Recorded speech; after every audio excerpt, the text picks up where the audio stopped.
What's up guys, welcome back to the VE Supercharged build. So, obviously going on from our last episode, we have to finish up mounting everything we need to mount in the front here. Our heat exchanger for the supercharger, our transcooler, everything else that's got to go in the front here. We've got a few other things to work around and relocate to make that happen. We've also got here our Street Fighter 1000 horsepower drop-in module for the VE. So this is like a complete drop-in module by KPM. Very, very good little unit. However, anyone who knows anything about these cars, it's not a very easy thing to fit. We have to drop the fuel tank to get at it, which could potentially entail dropping the whole subframe. We don't know yet. We're going to try do this one without dropping the subframe. We're hoping it's going to work out, but we're going to have to try and see. So we'll get into doing that. Let's see what we can do.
Alright guys, certainly not a super fun job, a bit of a pain, but we did manage to get the tank out without having to completely drop the subframe, which is a plus. So that's good, because when you disconnect the brakes in these things, to properly bleed them up, you really need a proper scan tool, which we do have access to. It just makes it a real pain. So glad we could get it out without having to do that. So anyway, for those of you who don't know, this Street Fighter module from KPM, it's a full pump, regulator, filter, everything is just all in one. So it's just a complete drop-in module for the VE, and it makes just things quite easy. As much as this is a pain to get out, it's pretty nice that you can just simply swap it with a complete drop-in module. Now the early VEs came with a different plug for the module, that one there. So they actually supply you with a new plug, this one here. So this you just splice it into that loom, and then this new plug fits the new module there. And they also give you adapters for the fuel lines, because they're a bit different on the very early VEs as well. So cool, they give you all of this stuff. This is the new sender for the actual fuel level. So everything's all included in one, makes it super nice and easy, and everything works. So we'll get this in, and that's one big hurdle out of the way.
Alright, so we have solved the mystery of where the pump goes for the system.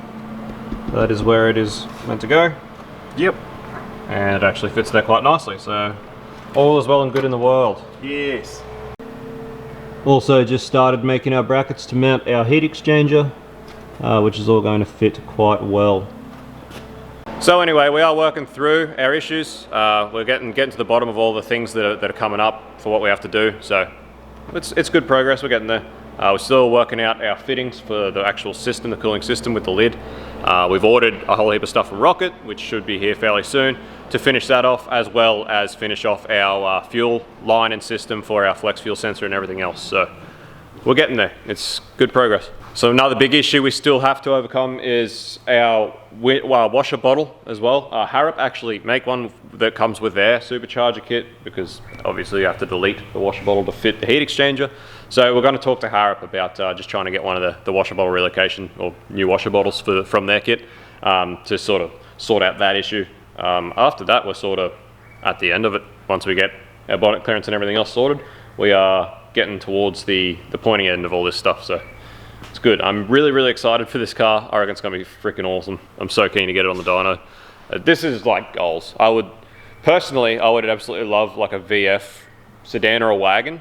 Yeah, like charged LS3, just comfy, awesome power, like just tire frying torque. Like it's so cool. This is goals. This stuff really tickles my fancy. I love it.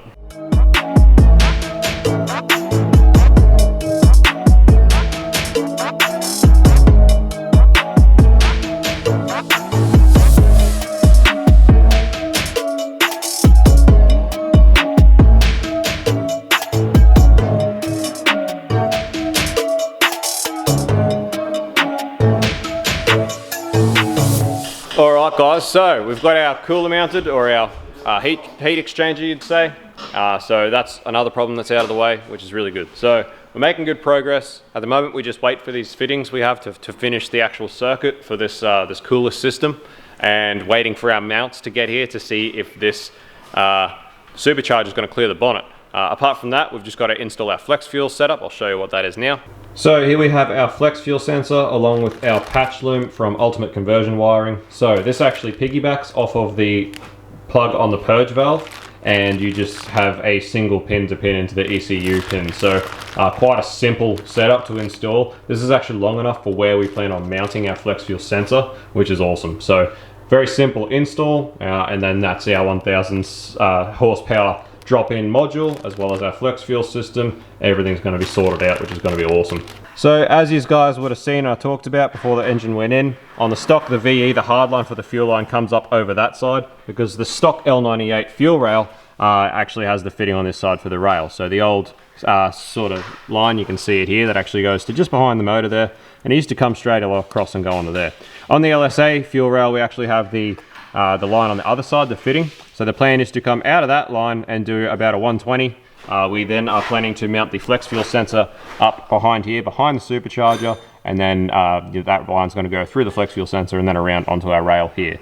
So then our patch harness pretty much comes across, and we tease off the purge valve, which is around here somewhere, and then we have a single input into the ECU pin, which is nice and simple and easy.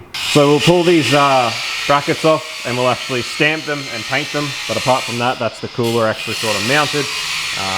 Just put that one back on there to straighten it up, but that's everything pretty much mounted up here. Our transcooler, our heat transfer, and everything else is still here. We still get our condenser, and we should still easily be able to get a radiator in there. That should be fine. So we've still got a few things to sort out. Got to mount this pump down here. We've got to actually build a new intake, because this car had an over the radiator intake with the L98 manifold before, which is obviously now not going to work. So we need to build a new intake for him. There's still a few things for us to nut out, but we are making good progress. We are getting there. Fingers crossed when we get these mounts back, we have bonnet clearance. That's one of the biggest things at the moment. Anyway guys, that's going to be it for this episode. We'll wait for these fittings to get here to finish up a few things. We'll try and get on to what we can do about relocating our washer bottle, and we'll keep going ahead with it. So tune in for the next episode. We'll see you then. Smash like, smash subscribe. Peace out. See you. Bye.